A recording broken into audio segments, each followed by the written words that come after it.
Welcome back, students.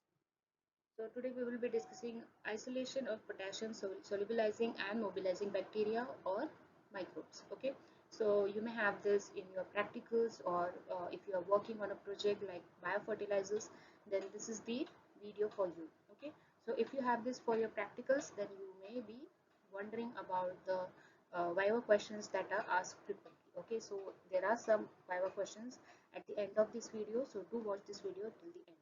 Okay, so today we will be discussing about potassium solubilizing and mobilizing bacteria, how to isolate them, and the procedure and all. Okay, so let's start. So potassium as an essential plant nutrient. So why potassium is required? Okay, so with nitrogen and phosphorus, potassium is one of the most important essential nutrients to plant. Okay, and that's the reason why in biofertilizers we focus on NPK, that is nitrogen, then potassium and phosphorus. Okay, so it is the third element in the classical chemical fertilizers, NPK. Okay, so now you know that fertilizers, they are categorized in two parts, that is chemical or the synthetic one, and biofertilizers. Okay, so we are going to discuss the biofertilizers part here, where we are focusing on microbes. Okay, so potassium, it plays an important role in metabolic processes like photosynthesis, protein synthesis, and even in resistance to diseases. Okay, so that's the reason why plants require potassium. Okay, so you may get a small question like, what is the importance of potassium to plants? Then this is the answer. Okay, then insufficient supply of potassium to the plants, it leads to the poor development of roots and the formation of small seeds, slow growth, and even low yield. Okay, so that's the reason why in fields, or in when it comes to agriculture, biofertilizers are nowadays getting more importance, as they have more advantages over the chemical fertilizers. Okay. So now about working of KSB. Now KSB stands for, K stands for potassium, S stands for solubilizing, B stands for bacteria. Okay, so potassium solubilizing bacteria, we write this in short. So working is how? So first, the potassium is solubilized by the bacteria or the microbes which are present in the soil, and then it is made available to the plants. Okay, so the soluble form which is made available to the plants is what is the mobilized part. Okay, or mobilizing part of these bacteria. Okay, the potassium, it is moved towards the plant roots. All right. Then beneficial bacteria that effectively mobilize potassium through the solubilization of sorbed potassium pools and mineralization of organic potassium compounds, which is otherwise not readily available to the plants. Okay, so there are bacteria which are present in soil. Those bacteria, they work effectively to mobilize. First they solubilize and then they mobilize the potassium towards the plants. Okay, so about the isolation part, now let's move towards that.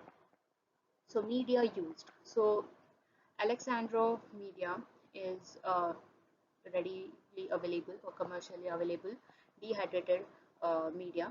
So you can use this directly to start your isolation. Okay, so now these are the ingredients, and pH is around 7 to 7.2, and the color and the clarity of the prepared media. Okay, so when you prepare the media, it is cream to light yellow colored opaque gel, but when you pour it to your petri plates, what happens?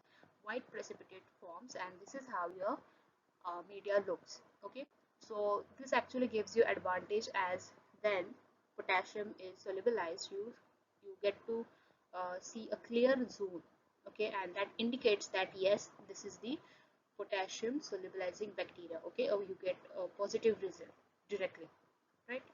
Yeah, not like starch degrading bacteria, where you need to pour iodine solution to get your uh, zone of clearance visible.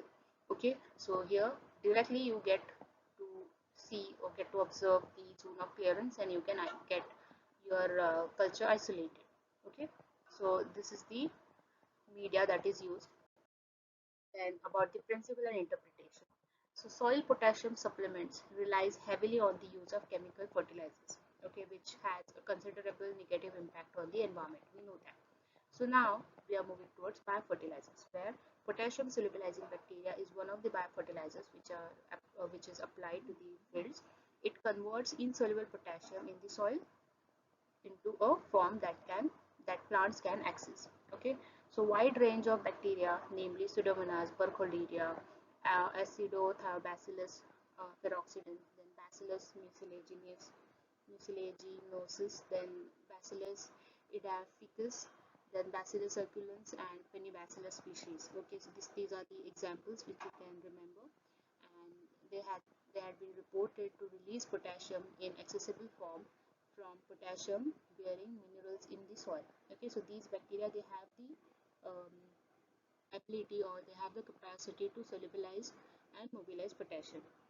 Now, potassium solubilizing bacteria, they have been reported to exert beneficial effects on growth of different crops, and thus they are now extensively used as biofertilizers. Okay, so the salts which are present in the Alexandro media, they support the growth of potassium solubilizing bacteria by providing the essential nutrients. And the source of potassium salt is potassium aluminosilicate.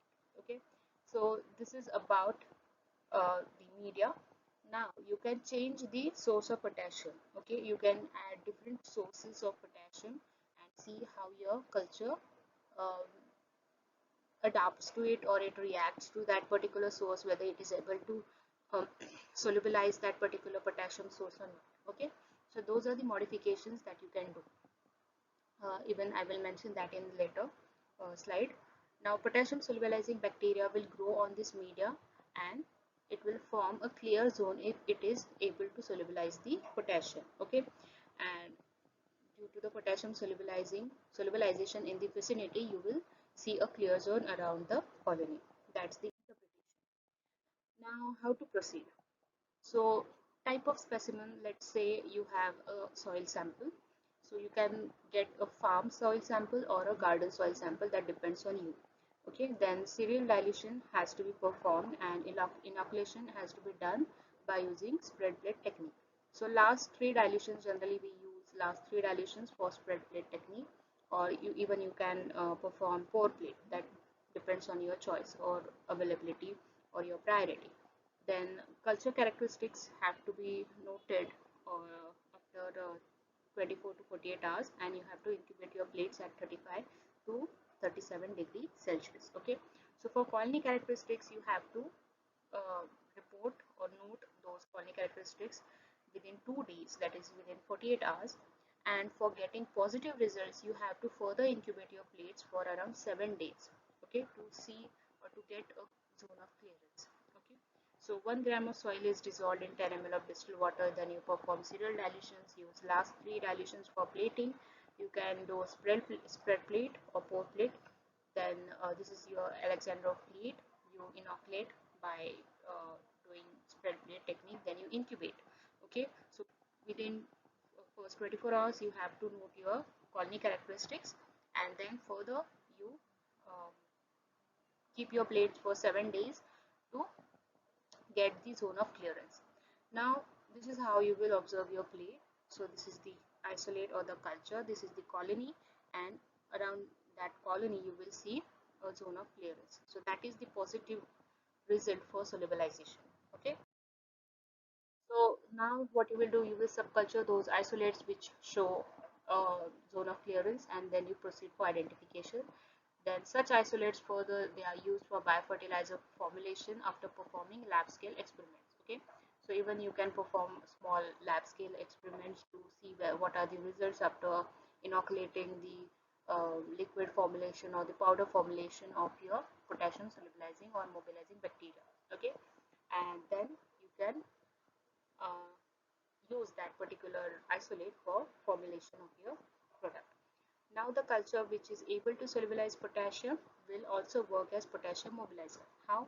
The the soluble form of the potassium is now made available by the bacteria or the microbe to the plant for utilization. That is the mobilizer part. Okay. Now the mechanism of potassium solubilization. So how the bacteria solubilizes potassium?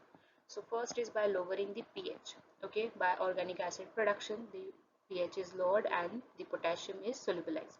Then by enhancing chelation of the cations bound to the potassium. And third is acidolysis of surrounding area by the isolate or the microorganism. So these are the main three mechanisms which are known for the potassium solubilization. Other modifications that you can do in media are you can add different potassium substrates like mica, then KCl, K2SO4 in Alexander media. That is, you change the source of potassium. Okay, and then another one is you add phenol red dye as an indicator to see the positive results for the zone of clearance. Okay, so these are the modifications. Now the last part and important part, if you have this in your practicals, then the viva questions. So these are the probable viva questions that you may get. Okay, so first is, what is the importance of potassium solubilizing bacteria? So they solubilize the insoluble form of potassium and make them available to the plants, and thus it is very useful as a biofertilizers to get high yield of your crop. Okay, so that's the importance. Then applications, then yes, again agriculture related applications you have to tell here. Then name some potassium solubilizing microbes. So already I have discussed some examples. Then what are different mechanisms of potassium solubilization by bacteria? Even that is discussed. Then difference between solubilization and mobilization. So this is the difference is covered in phosphorus solubilizing bacteria, that particular video, isolation of phosphorus solubilizing bacteria. Okay, so even you can refer to that particular video if you are having doubts related to difference between solubilization and mobilization. Then media that is used for isolation, then how to calculate zone of clearance, even that is discussed. Then list different roles of KSB on growth and development of plants. Okay, so this was discussed in the first video itself. Now about the calculation of zone of clearance, then even that is discussed in the isolation of PSB, that is phosphorus solubilizing bacteria, that particular video. So you can refer that video and get your answers. Okay, so I hope this video is helpful to you all. Do like my videos, do share these videos with your friends, and do subscribe to my channel. Okay, keep supporting, and even recommend my videos or my channel to your juniors or other students who might get some knowledge, and these videos may be helpful to them as well. Okay, so keep sharing my videos. Thank you.